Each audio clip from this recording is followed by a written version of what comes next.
অল্পতে অধিক আয়ের আশা অনেক ভয়ানক। এই গল্পটা শুনলে বুঝবেন। এরপর থেকে 1 টাকা দিয়ে জুয়া খেলতে গেলে 100বার ভাববেন। লাভ স্টোরি তো অনেক শুনেছি, এটা একটু আলাদা। যে স্টোরিতে দুটো ছোট্ট সন্তান ধরে কেঁদেছিল মায়ের গলাটা। রূপ তো সবারই আছে, কিন্তু তার রূপের ছায়া আলাদা সবার। ভালোবাসায় তো সবাই ভাসে, কিন্তু তার ভাষাটা আলাদা সবার।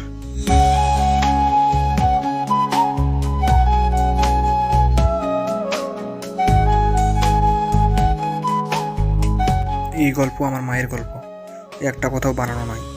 ভেবেছিলাম লিখব না, মা আমার মাদার তেরেসা না, তাই তার জন্য তো কেউ লিখারও নাই। আমি না লিখলে তার জীবনে লড়ে যাওয়া লড়াইয়ের গল্প কে লিখতো? মানছি এটা পার্সোনাল স্টোরি, ইউটিউবে পাবলিশ না করলে কে দেখতো? তার চেয়ে বড় কথা, যার জীবনী তার সামনে স্টোরি হিসেবে এলে সেই দিনটা জানি না কেমন হবে। হ্যাঁ, তাদের সামনেও আসবে ফুল স্টোরি কাভার হলে, আর সেই দিন আমার লাইফের দ্বিতীয় ইচ্ছা পূরণ হবে।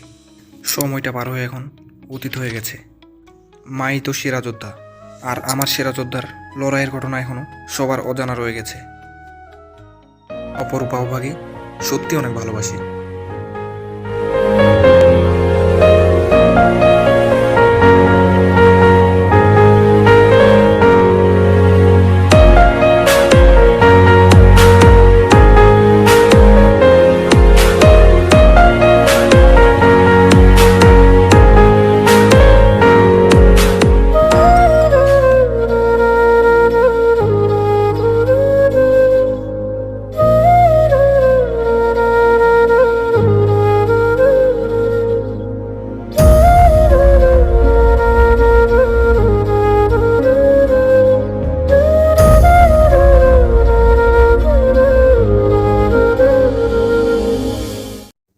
অনেক সময় আমাদের জীবনে এমন সময় আসে মনে হয় এর চেয়ে ভালো কিছু হয়ই না, কিন্তু সময় গেলে বোঝা যায় এর চেয়ে খারাপ কিছু আর ছিলই না।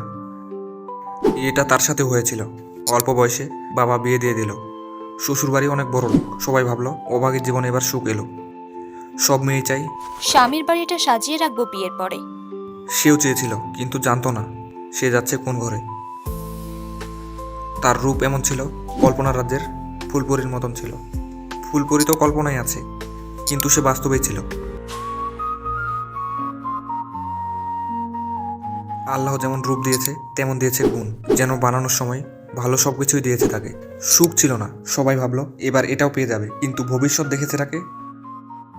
সময়টা 90 দশকের একটু পরের, যখন যার ঘরে টিভি সে নিজেকে হলের মালিক ভাবত।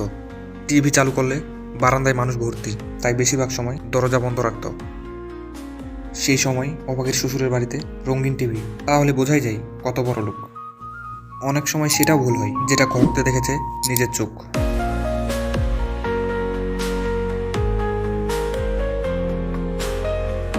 বিয়ের আগে দেখানো হয়েছে বিল্ডিং বাড়ি, কিন্তু নতুন বউকে নিয়ে গেল মাটির ঘরে। নতুন বউ বুঝতেই পারছে না কি হচ্ছে কেমন করে। পরে বুঝলো যে বাড়ি দেখিয়ে বিয়ের কথা পাকা করা হয়েছে সেটা তার ভাসুরের বাড়ি। যেখানে তোলা হয়েছে এটা তার জামাইরও না, তার শ্বশুরের বাড়ি। যাই হোক, অভাগীর মানিয়ে নেওয়ার গুণ ছিল, তাই মেনে নিল। শ্বশুরের সম্পদ বড় ভাইয়েরা ভোগ করেছে, কিন্তু তার ভাগ্যে শ্বশুর শাশুড়ি তো ছিল। বিয়ের পর 2 সপ্তাহ ভালোই গেল, পরে শুরু হলো আসল খেলা। এবার স্বামী তো সংসারের হাল ধরেইনি। শাশুড়ি বলল, তোমরা আলাদা খাও, তোমার শ্বশুর পারবে না আর।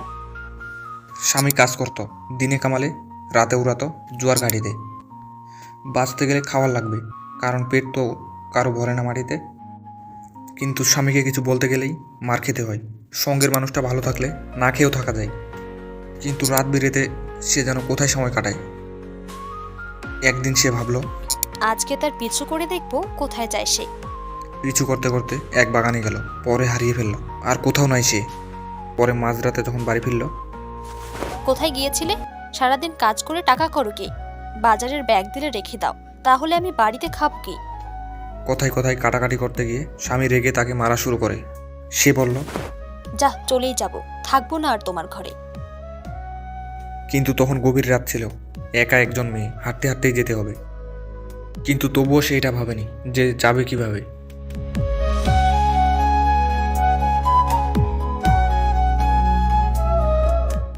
যেতে যেতে গ্রামের এক বড় ভাই বলল, কোথায় যাচ্ছেন এত রাতে? সব ঘটনা শুনে সে বাপের বাড়ি পর্যন্ত এগিয়ে দিল গিয়ে সাথে। এটা একজন দেখে গ্রামে কথা রটালো, অমুকের বউ তমুকের সাথে পালিয়ে গেছে। ভালো কথা তুফানেও না উড়ালেও খারাপ কথা ওরাই একটু বাতাসে। ছেলের পরিবারের সবাই জানতো আসল ঘটনা কী, কিন্তু তার তিনটা ভাবি এই বিষয়টাকে বাড়ালো অন্যের চেয়ে বেশি। পরে অভাগী বাপের বাড়িতে আছে। প্রতিদিন সূর্য ওঠে ডুবে যায়, দিন শুরু হয় এবং শেষও হয়, কিন্তু তার স্বামীর কোনো খবর নাই।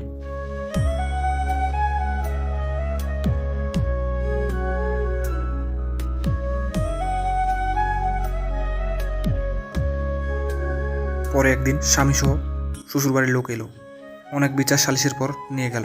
ছেলেও বলেছে এবার হয়ে যাবে ভালো, কিন্তু বাড়িতে এনে আবারও আগের মতোই শুরু। অনেক রাতে বাড়ি আসা, বলতে গেলেই মারামারি আর খারাপ করে মুখের ভাষা। এইভাবে চলতে চলতে তাদের ঘরে এক ফুটফুটে ছেলে সন্তান এলো। তার জামাই এখনও আগের মতোই আছে, এখনও তিনি হননি ভালো। এখন আরও বেশি খরচ বাড়লো, কিন্তু সে তো বোঝে না। বাপের বাড়ি থেকে অনেক সময় অনেক কিছু পাঠাতো, জামাই যখন আনে না। আবারও যখন সহ্যের বাহিরা হয়ে গেল, ছোট্ট বাচ্চাটা হাতে থাকা অবস্থায় গায়ে হাত দিল। অভাগী এবার তার নয়নের মণিকে বাড়িতে রেখে বাপের বাড়ি চলে গেল।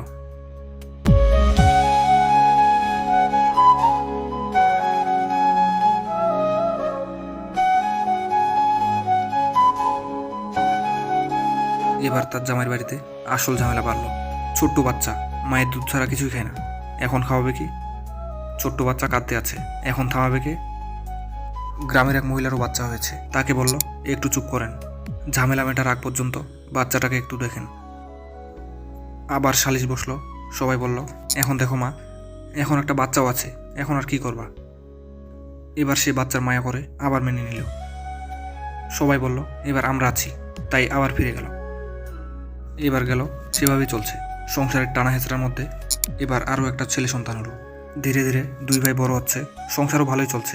কিন্তু একদিন তাদের বাড়িতে কি যেন একটা হলো। অনেক কথা কাটাকাটির পর অভাগী জানতে পারে তার জামাই আবারও জুয়ার আসরে বসেছিল। এবার শুধু খেলেইনি, সুদে টাকা নিয়ে খেলেছিল। এবার অভাগী ভাবলো আমি আর বাঁচবই না, দুনিয়ায় থাকলে তো সন্তানদের কথা ভাববো, তাই এ জগতেই থাকবো না। স্বামী বাইরে যাওয়ার পর ভেতর থেকে দরজা লাগিয়ে ওড়না পেঁচালো গলার সাথে। মানুষের মনে কত কষ্ট হলে সে নিজেই যেতে চায় এই দুনিয়া হতে। সে আর কি করতো, আবার বাপের বাড়ি চলে যেত। যেখানেই যাক সেই সন্তান দুটোকে ছাড়া থাকতে পারতো না। সেখানে থেকে খেয়ে না খেয়ে টাকা জমিয়ে সুদের টাকা শোধ করে তার জামাইকে আবার খেলার সুযোগ করে দিত। পরে সবাই দরজা ভেঙে তাকে উদ্ধার করলো। তার দুই অবুঝ সন্তান কাঁদতে কাঁদতে ঝাঁপিয়ে পড়লো মায়ের বুকে। দুই সন্তানকে জড়িয়ে ধরে নদী বইছে মায়ের চোখে। এসব দেখে বাবার বুকেও আল্লাহ এবার রহমত দিল। বলল আমি এটা ছাড়তে চাই, কিন্তু পারি না। এটা একটা নেশার মতোই ছিল, কিন্তু এবার কথা দিলাম এসব ছেড়ে দেব। এসব ছেড়ে দিয়ে ভালো পথে পা দেব। মানুষ পরিস্থিতি আর সঙ্গের কারণে খারাপ হয়ে যায়, কিন্তু কোনো সময় হঠাৎ সবচেয়ে ভালো হয় যখন তার বিবেক তার সামনে এসে দাঁড়ায়।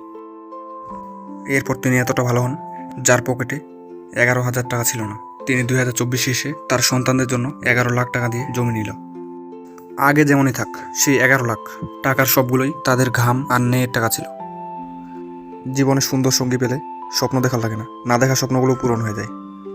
জীবনে এমন একজন সুন্দর সঙ্গী যেন আল্লাহর তরফ থেকে সবাই পায়। এটা গল্প হলেও কল্পনা নয়, ডোন্ট থিঙ্ক ইট ফিকশনাল। এই গল্পটা এমন একজনের, that person for me, best person in the world. অল্পতে বেশি পাওয়ার আশায় অনেকেরই জীবন এবং সংসার এভাবে নষ্ট হয়েছে।